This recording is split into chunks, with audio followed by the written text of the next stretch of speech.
Buenas tardes, bienvenidas y bienvenidos a un nuevo seminario de 10 descubrimientos que hicieron historia. En esta ocasión vamos a ver el seminario relativo a las vacunas, que también está muy relacionado con la situación que estamos viviendo en estos días de la pandemia. Les recuerdo mi nombre, soy Dolores Ruiz Verdún, profesora del área de Historia de la Ciencia en la Universidad de Alcalá. Les dejo de nuevo mi correo por si quieren comunicarse conmigo y quería agradecer desde aquí a las personas que me han escrito para felicitarme por el vídeo anterior. Me alegro mucho de que les haya parecido interesante y me refuerza porque así sé que puedo seguir utilizando el mismo formato y que les sirve para intentar suplir pues esta deficiencia que tenemos, esta falta de clases presenciales provocadas por la nueva situación. Como ya hemos dicho, pues y como sabemos todos, pues estamos en medio de una pandemia, aunque ahora ya pues parece que las cosas van aflojando un poco, afortunadamente. Una pandemia que parece que se inició en la ciudad de Wuhan, de la provincia china de Hubei, con 11 millones de habitantes. Parece ser que el virus proviene de una especie animal y que pasó a los humanos, a las personas, a través de la ingesta pues, de algún animal contaminado con ese virus. No se sabe muy bien el mecanismo que ha existido de transmisión. Se ha hablado pues que los vectores podían haber sido pues un pangolín o los murciélagos, pero realmente no se sabe muy bien y no sé si se sabrá exactamente alguna vez cómo se ha producido esa primera transmisión, ¿no? de la infección, cuál sería el paciente cero, ¿no? que fue el que inició el proceso de pandemia. Por supuesto, tenemos que tener en cuenta que hoy en día, al tener unos medios de comunicación tan rápidos, de tal manera que en unas pocas horas podemos estar en dos extremos completamente opuestos del planeta, pues los mecanismos de propagación de las enfermedades infecciosas son muy rápidos y de esta manera pues parece que el virus llegó desde China hasta el norte de Italia y desde ahí pues saltó al resto de los países. Pues parece que los casos en España se supone también que el origen podría estar ahí en haber viajado al norte de Italia, donde se contagiaron los primeros pacientes en España, ¿no? Y claro, en el pasado pues esto era mucho más difícil, pues porque cuando se iba en carreta pues era mucho más lenta esa transmisión. Incluso pues en algunos casos en los que la gente no viajaba mucho había una cosa que se llamaba enfermedades autolimitantes, o sea, eran infecciones que sucedían en una población y que pues acababan prácticamente con toda la población o con una gran parte de la población y el resto pues quedaba inmunizado y normalmente pues no salía de ahí, ¿no? Pero bueno, también hemos tenido grandes pandemias en el pasado, eso no es excluyente, ¿no? Como la pandemia de peste negra que hubo en la Edad Media, por ejemplo. Pero bueno, el caso es que sí que es cierto que hoy en día con la vida que llevamos, pues es mucho más fácil, ¿no? que se produzca esta transmisión y sobre todo también porque la población mundial pues ha aumentado muchísimo. Entonces las interacciones humanas pues también son mucho más habituales, mucho más fáciles que cuando a lo mejor se vivía en zonas más rurales y las ciudades pues son un foco muy importante de contactos y de contagios, lógicamente, ¿no?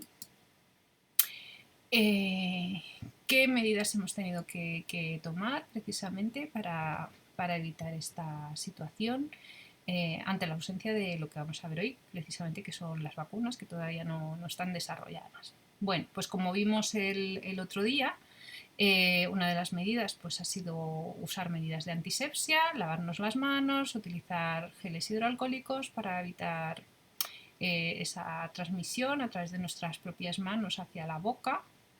Y también nos hemos tenido que confinar en nuestros domicilios para limitar los contactos. Por supuesto, cuantos menos contactos tienen las personas contagiadas con otras, menos posibilidades hay de transmitir esa enfermedad. Y ahora que ya podemos salir, pues lo que se nos pide es que tengamos un distanciamiento social, que usemos mascarilla para evitar pues, que esa transmisión del virus sea la menor posible.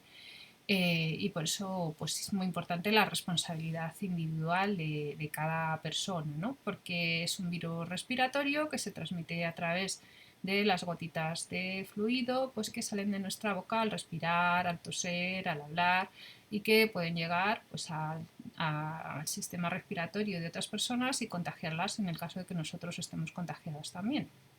¿Cómo funciona este mecanismo de qué sucede cuando el coronavirus entra en nuestro organismo? Pues el coronavirus es un antígeno, quiere decir, es una sustancia desconocida para nuestro cuerpo que va a desarrollar la cascada inmunitaria. Es la producción de unas proteínas llamadas anticuerpos que están aquí, IgA, IgG, IgM, IgE, IgD, y que probablemente han oído sobre todo hablar de la IgG y la IgM porque algunas de las pruebas que se están haciendo pues para, por ejemplo, el estudio este famoso que han hecho sobre de seroprevalencia, ¿no? Para ver cuántas personas en España más o menos estadísticamente han podido pasar la enfermedad, pues se ha utilizado estas pruebas de serología precisamente para ver en qué estado inmunitario estaban esas personas, ¿no? Los test rápidos, que es una de las cosas de las que se ha hablado, aunque no hay un método que sea fiable tampoco al 100%, sino que es una combinación de métodos, los test rápidos nos van a medir precisamente esas inmunoglobulinas, la IgG y la IgM, y que tienen unos resultados pues diferentes en cada momento, ¿no? Si la persona no ha estado en contacto con el virus en ningún momento, pues va a tener una IgG y una IgM negativas. Si la persona tiene una IgM positiva y una IgG negativa, quiere decir que está en un estado pues, reciente de infección, está en una fase aguda de la infección y más o menos reciente. Si tiene ambas positivas, tanto la IgG como la IgM, quiere decir que tiene una fase avanzada, o sea, ya está un poco en la fase tardía de esa infección. Y si lo que es positivo es la IgG y lo que es negativo es la IgM, entonces quiere decir que ya está en la fase de recuperación, o sea que la infección ya ha pasado más o menos y la persona está desarrollando una inmunidad tardía que esperemos la proteja para posibles infecciones en el caso de que vuelva a haber otro brote, como se sospecha que pueda suceder pues en octubre, aunque como ya digo, pues estas cosas no se sabe muy bien qué es lo que va a pasar, ¿no?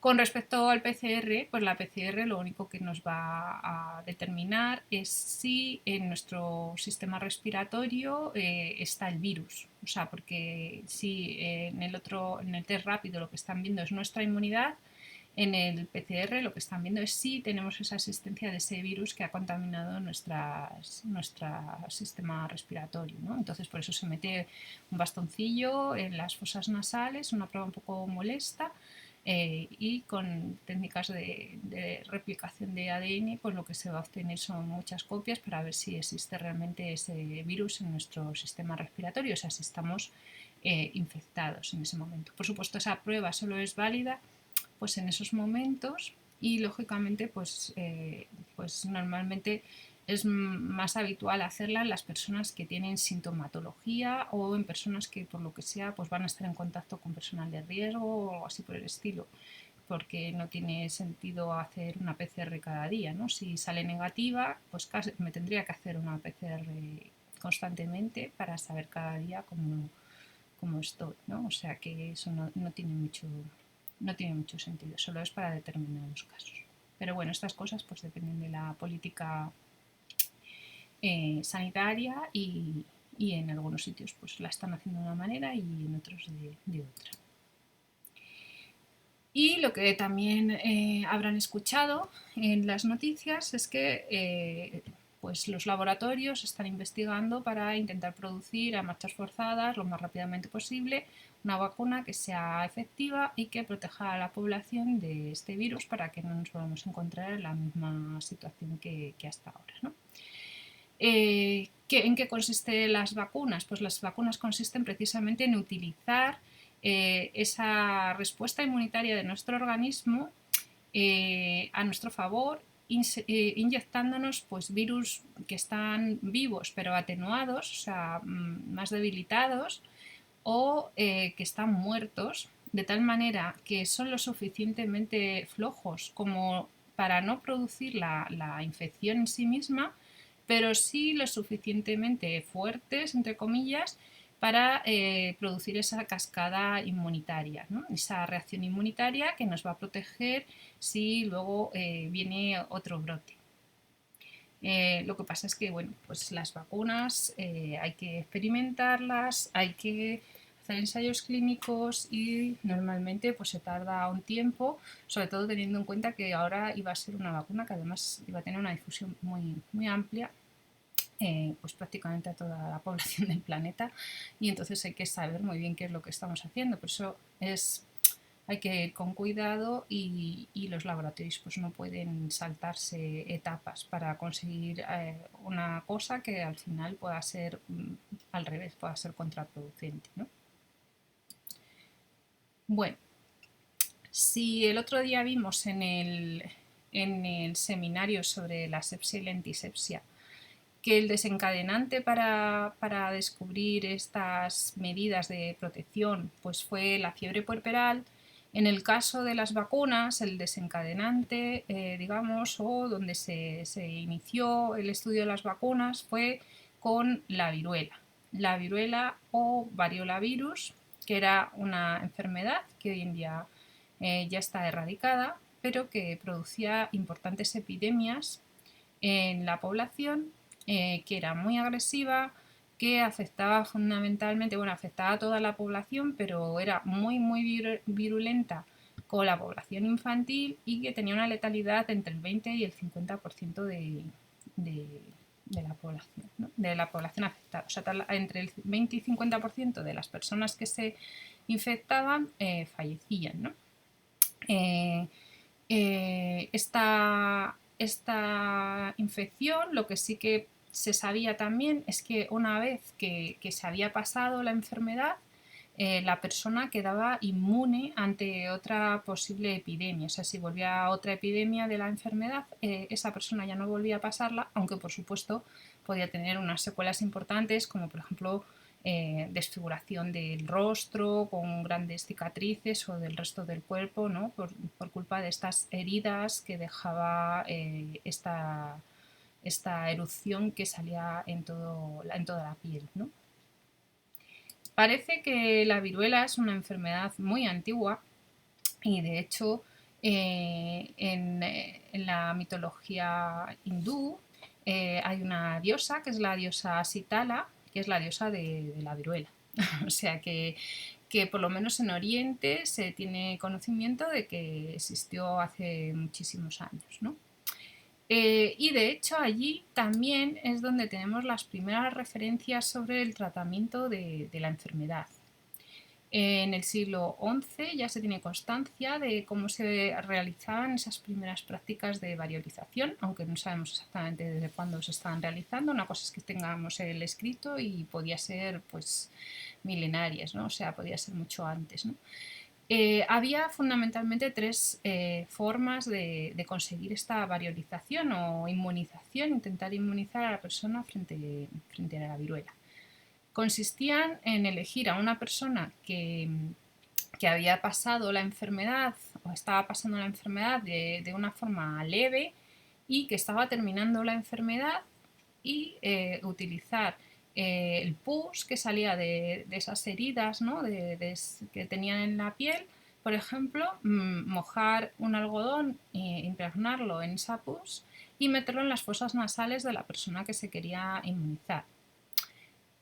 Otra de las medidas era coger las costras que se iban formando al final ya de la enfermedad de la viruela, pulverizarlas, desecarlas, pulverizarlas e introducirlas con una caña de bambú en las fosas nasales de la persona que se quería inmunizar.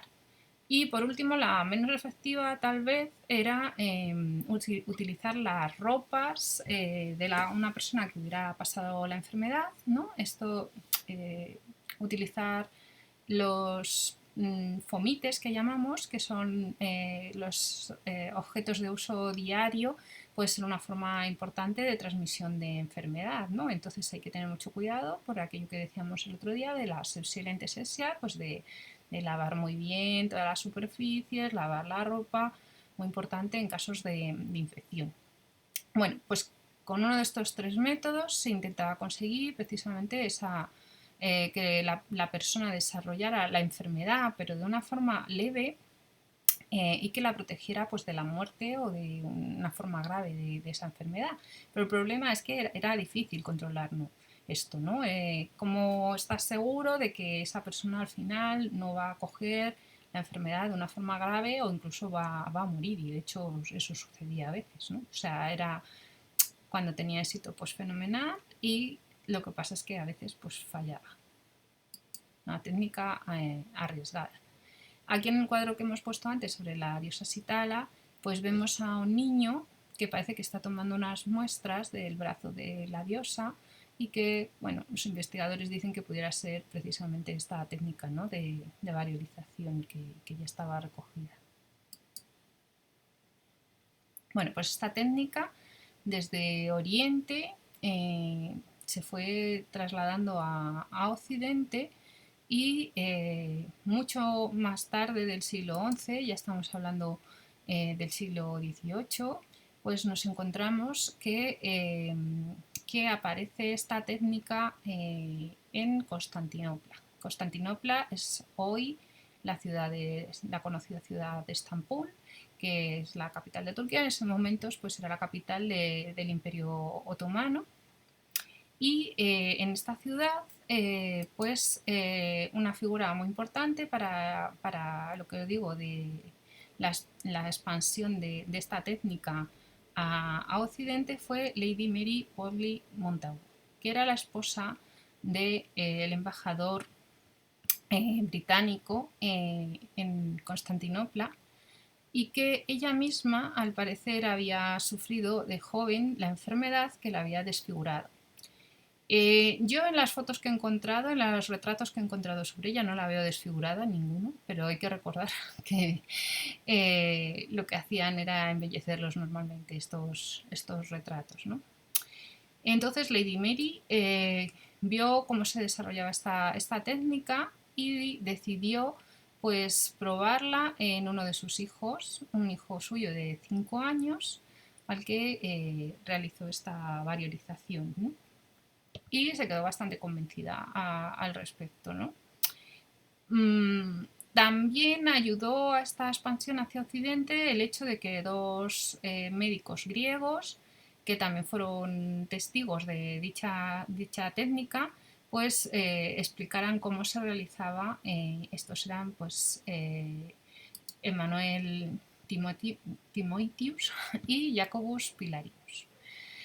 Bueno, pues resulta que Mary Wortley Montagu vuelve a la corte británica, vuelve a Londres, y delante de la corte, en esos momentos estaba reinando el rey Jorge I de Gran Bretaña, inmuniza a otra de sus hijas, a una hija de 4 años, en 1721. Y esto pues llamó mucho la atención, y el propio rey al año siguiente, en 1722, decide inocular a sus propios hijos. El ejemplo de la monarquía siempre ha sido muy importante para la población, y lógicamente pues si una cosa que hace el rey pues es algo a imitar, ¿no? Entonces a través de esta técnica pues se fue extendiendo por todo el país siguiendo este ejemplo de la monarquía. El siguiente paso que damos con respecto al desarrollo de las vacunas fue también pues un poco empírico, como estamos viendo hasta ahora, no un poco, bastante. Se sabía, la sabiduría popular, que había una infección muy parecida a la viruela humana, pero que se daba en las vacas. Se daba en las vacas y producía unas heridas similares en las ubres de las vacas, pero que no eran tan agresivas, ¿no? Esas heridas a veces se transmitían a las manos de las ordeñadoras que trabajaban con esas vacas, ¿no? Y entonces aparecen esas lesiones típicas de la viruela vacuna en las manos de las ordeñadoras.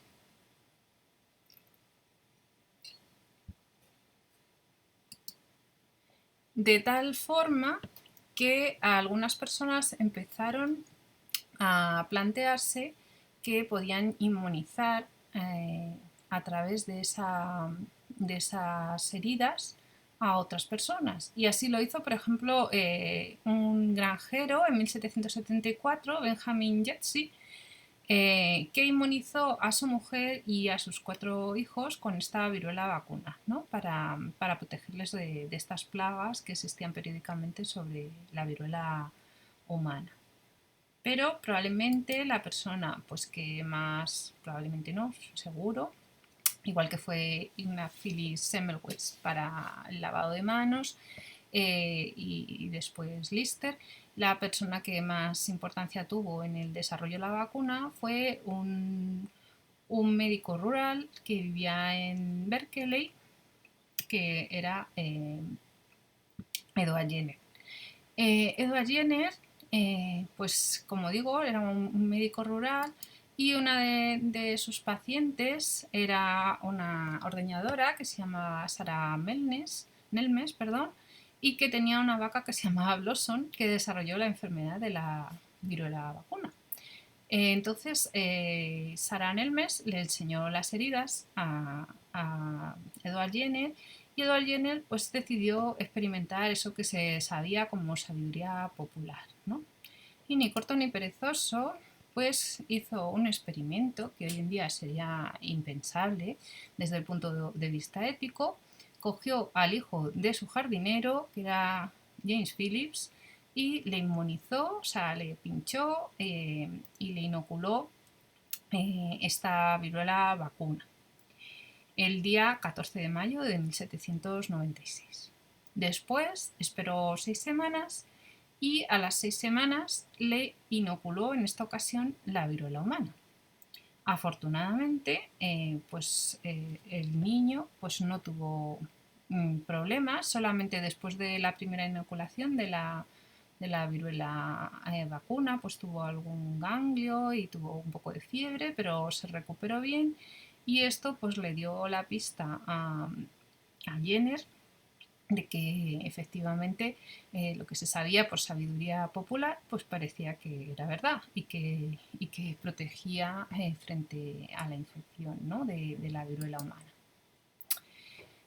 ¿Cómo realizaba esta técnica? Pues utilizaba unas lancetas de marfil que mojaba en la herida, en este caso, en el caso de este niño, pues lo que utilizó fue las heridas de Sarah Nelmes, precisamente.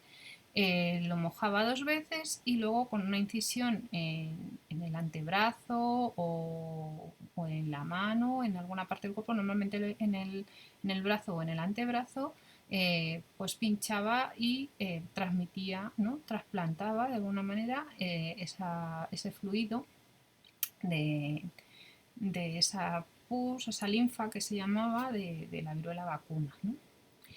Eh, mm, Parece que tampoco al principio tuvo mucho éxito, como le pasó a Semmelweis, como le pasó a Lister en esta época. A veces los nuevos descubrimientos costaba bastante el que fueran aceptados. De hecho, escribió un panfleto a la Royal Society y no tuvo demasiado éxito, pero luego poco a poco pues sí que empezaron a leerle porque él cogió y publicó sus experimentos, ¿no? Pues parece que empezó a tener buena acogida, ¿no? De hecho, estaba muy convencido, ¿no? de lo importante que era esta técnica de la vacunación, ¿no? El nombre de vacunación, de hecho, viene por las vacas, ¿no? Y hoy en día usamos el término vacunación o vacunas para referirnos a cualquier pues a cualquier líquido, ¿no? Suero que nos ponemos para protegernos de las enfermedades, pero realmente no, o sea, viene de ese origen, ¿no? De vacuna, viene de vaca.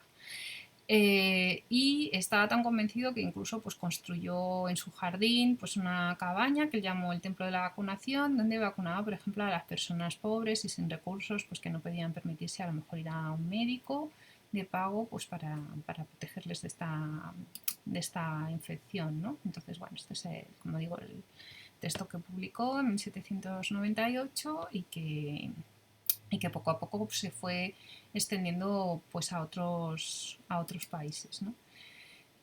Bueno, aquí tenemos un ejemplo de la diferencia en las heridas que se producían pues según se tuviera la viruela humana a la izquierda o la viruela vacuna a la derecha, que como vemos eran unas heridas mucho más leves y que iban curando poco a poco. Aquí tenemos las heridas del 12 día y el 13 día después de la inoculación. ¿no? Pero, como digo, pues también tuvo rechazo, ¿no? por parte de ciertos sectores de la población. Aquí tenemos un cuadro satírico pintado en la época en la que se ve pues cómo está variolizando pues a una mujer y otras personas que hay alrededor que ya han sido variolizadas y que están saliéndoles de parte de su cuerpo pues partes parecidas a las vacas, porque hubo una polémica grande que incluso llegó pues, a otros países, a España en concreto también, ¿no? Pensando pues que al meter una sustancia que procedía de las vacas, pues las personas pudieran terminar siendo medio vacas, medio humanas. Y bueno, y tampoco se consideraba pues una práctica muy cristiana, ¿no? El utilizar algo animal para uso humano, ¿no? Y de hecho, pues así fue como surgieron los primeros movimientos antivacuna, ¿no? Y en Gran Bretaña, concretamente en 1853, se instauró la vacunación obligatoria para los menores de 3 meses, perdón que me he equivocado, he puesto años, pero era los menores de 3 meses, y luego en 1867 ya se hizo extensiva a los menores de 14 años. ¿no? Claro, esto a veces las cosas que son obligatorias pues a la gente no las convence, ¿no? Sobre todo cuando no está muy extendido el conocimiento científico y entonces pues por eso digo que tuvo bastantes protestas, ¿no? O sea, había gente que no quería, pues porque alguna niña o algún niño que fue vacunado, que estaba en perfecto estado de salud, pues después de estar vacunado, pues murió o cogió la enfermedad o terminó pues eso, deformado ¿no? por las heridas, entonces, porque no era, las prácticas a veces no son exactamente fiables al 100%, ¿no? Entonces, pues eso, ahí tenemos las primeras reacciones un poco en contra de esa vacunación, ¿no? Bueno, el caso es que su conocimiento se fue expandiendo pues al resto de países, ¿no? Al resto de Europa, por ejemplo a Francia, y de hecho de Francia fue como llegó a España, concretamente los primeros vacunaciones, niños vacunados en concreto, fue en Puigcerdá y fue a través de Francesc Piguillén y Verdacer, perdón, que también escribió un pequeño panfleto que se llamaba La vacuna en España y tradujo pues, un libro de un autor francés también, pues que empezaba a haber cada vez más libros escritos ¿no? al respecto. Bueno, esta es una edición muy posterior, pues porque había muy escasos libros al respecto y solo he encontrado la portada de esta edición ya del siglo XX. ¿no? Que es una reedición, pero bueno, lo escribió ahí en 1801. Otras personas que también tuvieron mucho interés en la expansión de la vacuna fue, por ejemplo, Ignacio María Ruiz de Luzuriaga, que hizo una campaña muy importante para extender la vacunación por toda España. Y también pues otro factor muy importante por lo que se conoce a España con respecto a las campañas de vacunación fue la Real Expedición Filantrópica de la vacuna. A ver, se supone que los occidentales habíamos llevado, o sea, los europeos, perdón, habíamos llevado la viruela al nuevo continente. Y lo habíamos extendido, pues es parte de nuestra, lo que se dice, nuestra leyenda negra, ¿no? Que claro, pues había entre las tripulaciones pues alguien que iba con la enfermedad y que al final pues diezmó bastante la población indígena, ¿no? Por culpa de que ellos no tenían esos anticuerpos, lo que nos está pasando ahora con el coronavirus, que tiene una gran mortalidad, pues porque no existía anteriormente, ¿no? Entonces, bueno, Carlos IV, que era en ese momento el rey, precisamente había perdido a una hija, a la infanta María Teresa, con 3 años de edad, por culpa de la viruela. Y uno de sus médicos de cámara, que era Francisco Javier Balmis, un médico y cirujano de la Armada militar, pues le convenció para desarrollar esta expedición para llevar la vacuna a los territorios de ultramar. Hay que tener en cuenta pues, que en esos momentos eran ciudadanos súbditos españoles, ¿no? En territorios de ultramar y tenían los mismos derechos que los súbditos que vivían en el continente europeo, ¿no? Francisco Javier Balmis también había traducido este libro de otro autor francés, de Jacques-Louis Moreau de Sartre, que era el Tratado Histórico Práctico de la Vacuna. Y junto a José Salvani Llopart, que era otro médico militar, emprendieron esta aventura, ¿no? De marchar hacia el nuevo continente para extender la vacunación. De tal manera que decidieron utilizar un método bastante novedoso, porque lo que sucedía era que el virus o sea, la linfa, ¿no? Que se obtenía de las heridas de la viruela vacuna solo era efectiva para inducir esa infección, esa prima infección, durante los primeros 12 días, ¿no? Se conservaba en un cristal, entre dos cristales, y solo podía usarse esos primeros 12 días. Luego ya perdía su efectividad y no producía esa inmunidad, ¿no? Entonces se les ocurrió pues, que la forma de poder llevar la vacuna en un viaje tan largo sería a través de brazo a brazo, usando niños que sirvieran como reservorios vivos durante ese traslado hacia los países en los que iban a implantar esa vacunación. De tal manera que cogieron a 6 niños de entre 6 y 9 años de la Casa de los Desamparados, que era una casa de expósitos en Madrid, y otros niños que eran provenientes de la Casa de Expósitos de La Coruña, y allí en La Coruña organizaron la expedición. Fueron en total pues 22 niños y también iba en la tripulación Isabel Zendal Gómez, que era la rectora y enfermera de la Casa de Expósitos de La Coruña, y uno de los niños precisamente era un hijo suyo, y que eran los encargados de, como digo, llevar pues eso de una forma eh, viva, digamos, esa vacuna pues al nuevo mundo, ¿no?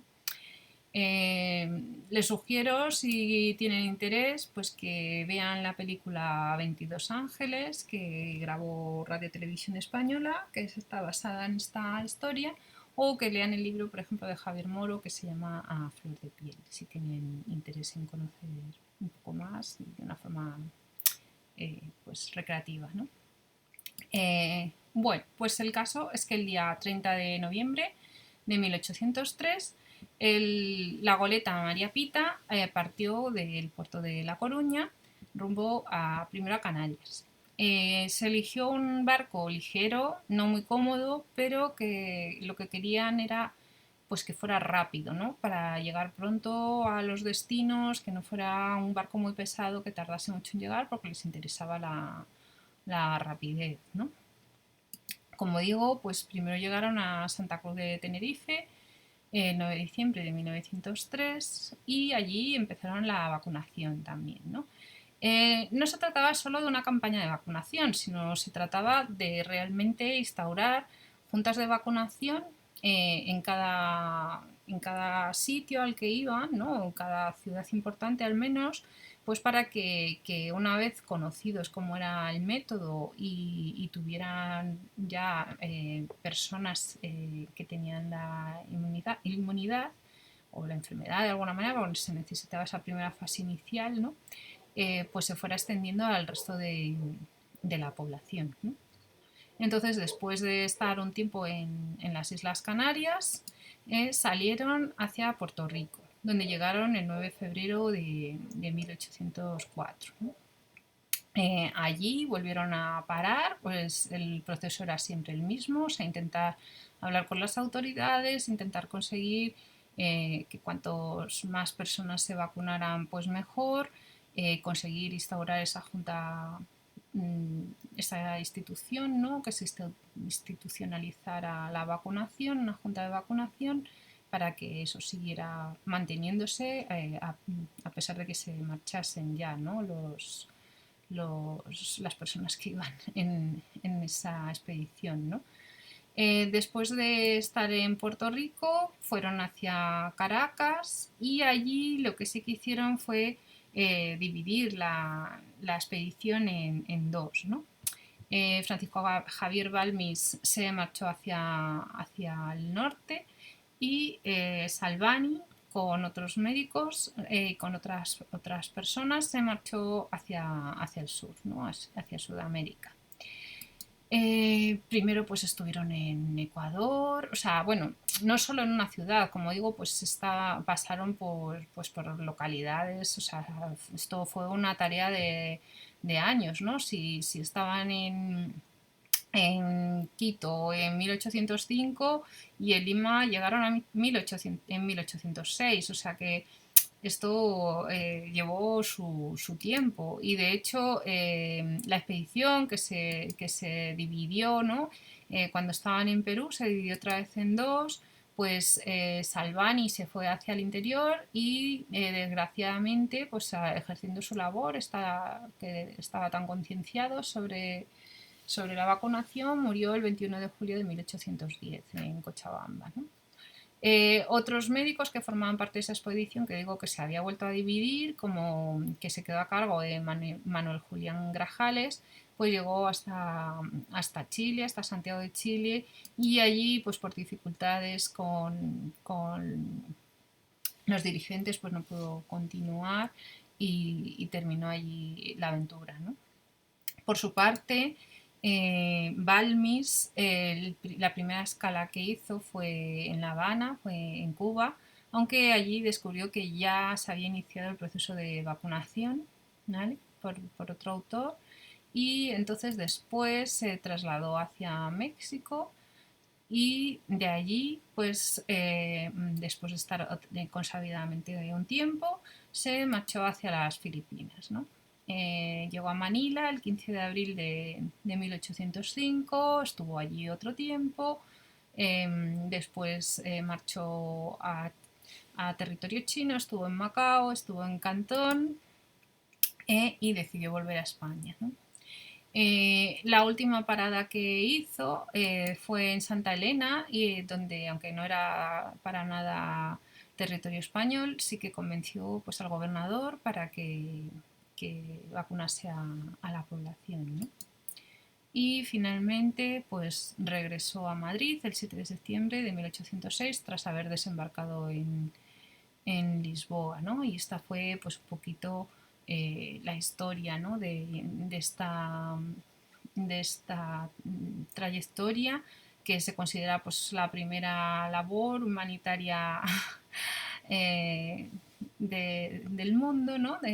La primera misión humanitaria Aunque, bueno, pues también desde el punto de vista ético habría que pensar que, claro, esos niños nadie les pidió permiso para marcharse, se escogieron pues porque eran niños abandonados, que no los quería nadie. De hecho, se pensaba, o sea, dentro de los propósitos iniciales se pensaba que tendrían que regresar a sus localidades de origen una vez terminada la aventura, pero ninguno terminó regresando, ¿no? De hecho, Isabel Zendal se quedó a vivir en México con su hijo y poco se sabe de ella después, ¿no? Bueno, pues esto fue fundamentalmente como se inició, ¿no? El descubrimiento del efecto que tenían las vacunas, que luego mucho más adelante, a finales del siglo XVIII, pues por ejemplo un representante muy importante con respecto al desarrollo de otras vacunas pues fue Pasteur, ¿no? Que desarrolló por ejemplo las vacunas contra el cólera aviar, el antrax y la rabia, ¿no? Y a partir de ahí pues ya fue cada vez más fácil, hubo más también el descubrimiento del microscopio, el desarrollo de la teoría germinal de la enfermedad, pues dio mucho impulso al desarrollo de estas vacunas y de estos experimentos, fue muy importante, ¿no? Ya, solo quería terminar hablando de las últimas víctimas de la viruela antes de que se decretara que estaba extinguida, ¿no? Bueno, eh, en Birmingham existía una cepa, todavía existen cepas, ahora les comentaré. En Birmingham, en la Facultad de Medicina, existía una cepa de viruela que estaba a cargo del director del Departamento de Microbiología, que era Henry Bedson, y que tenía mucho interés en estudiar esta enfermedad y no se sabe exactamente cómo, pero parece que de alguna forma se escapó este virus de la viruela de alguna manera y llegó a contaminar a, perdón, llegó a contaminar a una periodista que trabajaba, una fotógrafa que se llamaba Sarah Parker, que trabajaba en el hospital haciendo fotografías pues, de las muestras y cosas así. Y no se sabe, como digo, no se sabe muy bien cómo se produjo ese contagio, ¿no? Se ha especulado con la posibilidad de que el virus escapase por los canales, por los tubos de ventilación, porque su despacho donde ella trabajaba estaba justo encima del laboratorio, ¿no? Pero también hay la duda de por qué fue ella prácticamente la única que se contagió, si eso fue así, ¿no? Si fue a través de los canales de ventilación, pues porque fue ella la única. El día 5 de septiembre de 1978, el padre de Sarah Parker falleció. eh, en teoría falleció de un infarto de miocardio, no se sabe muy bien si también fallecería afectado por la viruela, porque la que sí que estuvo enferma también contagiada fue la madre, o sea, les contagió por contacto directo.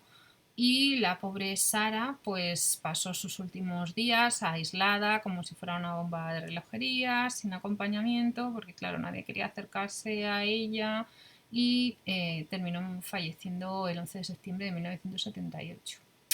No fue la única víctima, pues porque también el director del departamento, Harry Bedson, unos días antes, viendo lo que había sucedido, decidió quitarse la vida, se suicidó. Resulta que la Organización Mundial de la Salud le había sugerido que eliminase esa cepa de viruela y él no quiso, no había querido, ¿no? Y yo pienso que de alguna manera, vamos, se debía sentir responsable, ¿no? Por lo que había pasado y por lo que podía pasar, porque luego parece que no pasó más, que afortunadamente no fue un brote muy importante, pero imagínense si realmente esto se hubiera extendido mucho más allá, ¿no? De solo el caso de Sarah Parker y sus padres, ¿no? Pero bueno, es algo que también está ahí un poco en estudio. Eh, por último, solo quería decir pues, que el día 9 de diciembre de 1979 la Organización Mundial de la Salud decidió declarar la viruela que había sido erradicada definitivamente y que ya no hacía falta vacunar. Yo de hecho estoy vacunada de la viruela, no sé si ustedes pues están vacunados, pero luego por ejemplo pues ya mis hijas no, no lo están, ¿no? Y una reflexión al respecto de la vacuna, mientras esperamos que se desarrolle la vacuna esta contra el coronavirus, es que, por ejemplo, otra enfermedad que producía muchas muertes, que fue la tuberculosis en el siglo XIX, en el principios del siglo XX, mucho antes de que se desarrollara la vacuna, cuando ya se conocía cuál era el mecanismo de transmisión, porque mientras no se conocía el mecanismo de transmisión era el problema, y no se conocía cuáles eran los factores, ¿no? que hacían que se desarrollase, pues fue muy difícil de controlar, pero una vez que se supo, pues la gente empezó a hacer cambios en sus vidas, empezó a ventilar más, empezó a tener mejores condiciones de vida en general, a intentar, por supuesto dependía del grupo poblacional, ¿no? Pues alimentarse mejor, pues mejorar la higiene, y todo eso contribuyó a que mucho antes de que se desarrollara esta vacunación, pues esos índices de mortalidad cayeran en picado, ¿no? Aunque eso siguió disminuyendo, pero yo lo que planteo es que tal vez ahora, pues por supuesto está bajando la curva de contagio porque hemos cambiado esencialmente nuestra forma de relacionarnos, por supuesto, este distanciamiento al que no estamos acostumbrados, y como españoles que nos gusta pues, abrazarnos y besarnos, pues vamos a tener que hacer un cambio social importante, pero que es importante también pensar en cómo nos estamos relacionando con el planeta, si esto es una llamada de atención de alguna manera en que algo no estamos haciendo bien. Hay que tener en cuenta que también pues tenemos una superpoblación muy importante, que estamos abusando de los recursos, y que en fin, que tal vez como enseñanza de esta pandemia pues deberíamos pensar en otras formas, ¿no? Evitando todo esto del turismo masivo, por ejemplo, la contaminación, que creo que es importante, ¿no? Que saquemos alguna enseñanza al respecto, ¿no? sobre lo que nos ha pasado, ¿no? Y bueno, pues aquí termino. Espero poder ponerme con el siguiente seminario que queda. Me cuesta un poco hacer esto, es un poco difícil. Esta nueva tecnología me gusta, pero a veces es un poco lento. Y espero que les haya gustado, y cualquier cosa, pues ya saben que me pueden escribir. Pues nada, muchas gracias.